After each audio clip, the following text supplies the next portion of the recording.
નમસ્કાર. દિવસભરના તાજા સમાચારોમાં તમારું સ્વાગત છે. તમારી સાથે હું છું પિનલગીરી ગોસ્વામી.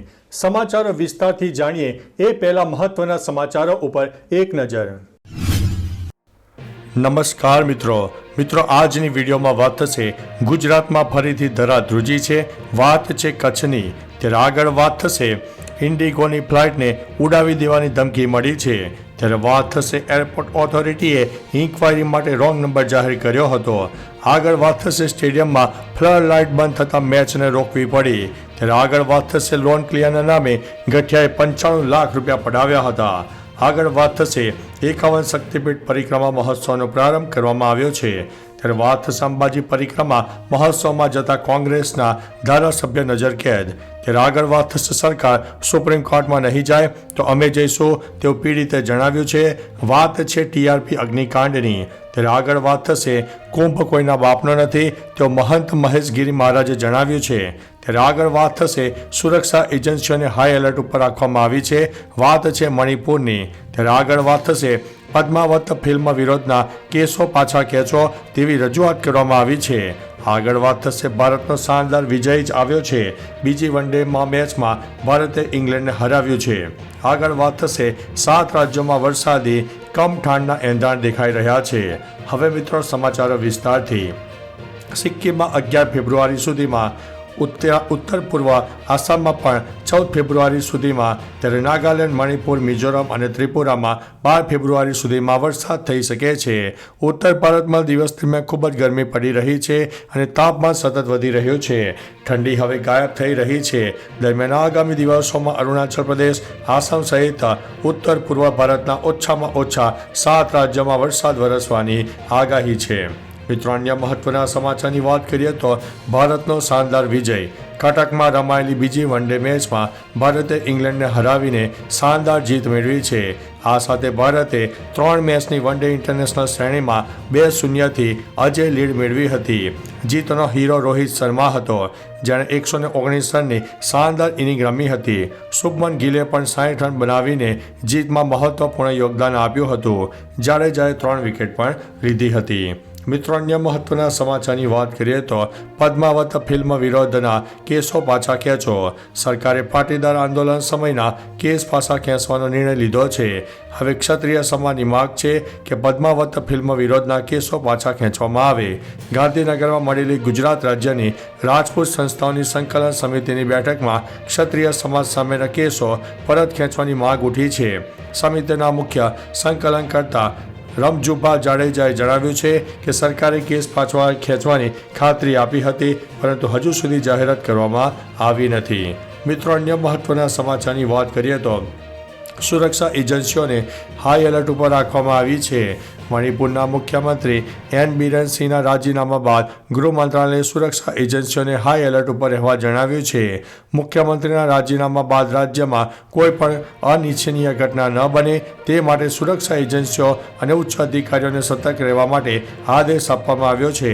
છેલ્લા 21 મહિનાથી રાજ્યમાં સમયાંતરે ઘટનાઓ બની રહી છે, જેમાં 200થી વધુ લોકોએ જીવ ગુમાવ્યા છે. મિત્રો અન્ય મહત્વના સમાચારની વાત કરીએ તો મહંત ગિરી બાપુએ જણાવ્યું છે કે કુંભ કોઈના બાપનો નથી. જૂનાગઢના ભૂતનાથ મંદિરના મહંત મહેશગીરી બાપુએ અખાડા પરિષદના પ્રતિબંધને પડકારતા શનિવારે કેશોદથી ચાર્ટર પ્લેન મારફતે પ્રયાગરાજ પહોંચ્યા હતા, જ્યાં મહાકુંભમાં ત્રિવેણી સંગમમાં સ્નાન કર્યું હતું. મહેશગીરી બાપુએ આ સ્નાનને હરિગીરી સામેનો જવાબ ગણાવ્યો હતો. તેઓએ હરિગીરીને જણાવ્યું છે કે કુંભ કોઈના બાપનો નથી, દરેક સનાતનીનો કુંભ છે. મિત્રો અન્ય મહત્વના સમાચારની વાત કરીએ તો સરકાર સુપ્રીમ કોર્ટમાં નહીં જાય તો અમે જઈશું તેવું પીડિતોએ જણાવ્યું છે. ટીઆરપી અગ્નિકાંડમાં હાઈકોર્ટ દ્વારા મહાનગરપાલિકાના 3 એન્જિનિયર રાજેશ મકવાણા, ગૌતમ જોશી અને આસિસ્ટન્ટ એન્જિનિયર જયદીપ ચૌધરીની જામીન મંજૂર કરાઈ છે.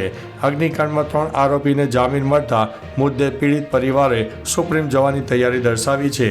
તેઓએ જણાવ્યું છે કે જો સરકાર સુપ્રીમમાં નહીં જાય તો અમે લોકો જઈશું અને કડક કાર્યવાહી કરવાની માંગ પણ કરી છે. મિત્રો અન્ય મહત્વના સમાચારની વાત કરીએ તો અંબાજી પરિક્રમા મહોત્સવમાં જતા કોંગ્રેસ ધારાસભ્ય નજરકેદ જોવા મળ્યા છે. અંબાજી પરિક્રમા મહોત્સવમાં જતા કોંગ્રેસ ધારાસભ્યને નજરકેદ કરવામાં આવ્યા છે. મુખ્યમંત્રીને ધારાસભ્ય કાંતિ ખરાડી આવેદનપત્ર આપવાના હતા, પરંતુ તે પહેલાં તેઓને નજરકેદ કરી દેવામાં આવ્યા છે. અંબાજી ડેવલપમેન્ટને લઈને જે ઘરો તોડવામાં આવ્યા છે તે મુદ્દાને લઈને તેઓ આવેદનપત્ર આપવાના હતા, પરંતુ ધારાસભ્ય અંબાજી પહોંચે તે પહેલાં જ તેઓને નજરકેદ કરી દેવામાં આવ્યા હતા. મિત્રો, અન્ય મહત્વના સમાચારની વાત કરીએ તો 51 શક્તિપીઠ પરિક્રમા મહોત્સવનો પ્રારંભ. અંબાજી ખાતે ગઈકાલથી 3 દિવસીય શ્રી 51 શક્તિપીઠ પરિક્રમા મહોત્સવ 2025નો ભવ્ય પ્રારંભ થયો. મંત્રી બળવંતસિંહ રાજપૂતે માતાજીની આરતી કરીને ધ્વજારોહણ સાથે મહોત્સવનું ઉદ્ઘાટન કર્યું. 9 થી 11 ફેબ્રુઆરી સુધી ચાલનારા આ મહોત્સવમાં મોટી સંખ્યામાં ભક્તો હાથમાં ધજાઓ લઈને ઉમટી પડ્યા હતા. આદિવાસી લોકોએ પરંપરાગત વેશભૂષા સાથે ઢોલ નગારા વગાડીને નૃત્ય કર્યા હતા. મિત્રો, અન્ય મહત્વના સમાચારની વાત કરીએ તો લોન ક્લિયરના નામે ગઠિયાએ 95 લાખ રૂપિયા પડાવ્યા છે. મુંબઈમાં સોના ચાંદીના વેપારીએ અમદાવાદના કાર લે વેચ કરનાર બ્રોકર સાથે કરોડો રૂપિયાની ચીટિંગ કરી હતી. Range rover, land rover, defender અને BMW કાર વેપારીને 3.97 કરોડ રૂપિયામાં બ્રોકરને વેચી દીધી હતી, પરંતુ તેની લોન ક્લિયર કરાવી નહીં અને બાદમાં NOC પણ આપ્યું નહીં.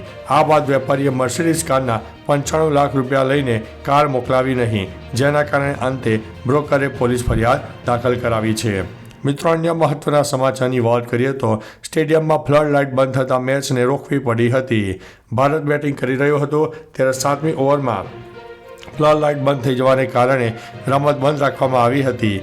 ટીમે 6.1 ઓવરમાં કોઈ નુકસાની વિના 48 રન બનાવ્યા હતા. રોહિત શર્મા 29 રન બનાવીને અને શુભમન ગિલ 17 રન બનાવીને ક્રીઝ ઉપર જોવા મળ્યા હતા. ઇંગ્લેન્ડ તરફથી સાકિબ મહેમૂદ ઓવર ફેંકી રહ્યા હતા. મિત્રો, અન્ય મહત્વના સમાચારની વાત કરીએ તો એરપોર્ટ ઓથોરિટીએ ઇન્કવાયરી માટે રોંગ નંબર જાહેર કર્યો. અમદાવાદ ઇન્ટરનેશનલ એરપોર્ટે પબ્લિક ઇન્ફોર્મેશન ઓફિસરનો નંબર તેની વેબસાઇટ ઉપર મૂક્યો, જે 8 મહિનાથી બંધ આવે છે. જે ફોન નંબર વેબસાઇટ ઉપર દર્શાવેલો છે તે વડોદરાના એક નાગરિક સાથે એક્ટિવ છે. આથી કોઈ માહિતી માટે કોલ કરે તો આ નાગરિક પાસે કોલ પહોંચી જાય છે. મિત્રો, અન્ય મહત્વના સમાચારની વાત કરીએ તો ઇન્ડિગોની ફ્લાઇટને ઉડાવી દેવાની ધમકી. અમદાવાદ એરપોર્ટ પર આવી રહેલી ઇન્ડિગો ફ્લાઇટને ઉડાવી દેવાની ધમકી મળતા એજન્સીઓમાં ભારે દોડધામ જોવા મળી રહી છે. આ ફ્લાઇટ જેહાદથી અમદાવાદ આવી રહી હતી તે વરડા ધમકી મળી હતી. આ ફ્લાઇટ સવારે 9:30 કલાકે અમદાવાદ એરપોર્ટ પર પહોંચી હતી. બપોરના 12 વાગ્યા સુધી કોઈ પણ મુસાફર બહાર ન નીકળી શક્યા નથી. મિત્રો, અન્ય મહત્વના સમાચારની વાત કરીએ તો ગુજરાતમાં ફરીથી વાવ્યો છે ભૂકંપ. કચ્છ જિલ્લામાં ભૂકંપના આંચકાઓનો સિલસિલો યથાવત છે. વહેલી પરોઢે રાપર તાલુકાથી 7 કિલોમીટર દૂર દક્ષિણ પશ્ચિમ દિશામાં 3.1ની તીવ્રતાનો ભૂકંપનો આંચકો નોંધાયો હતો.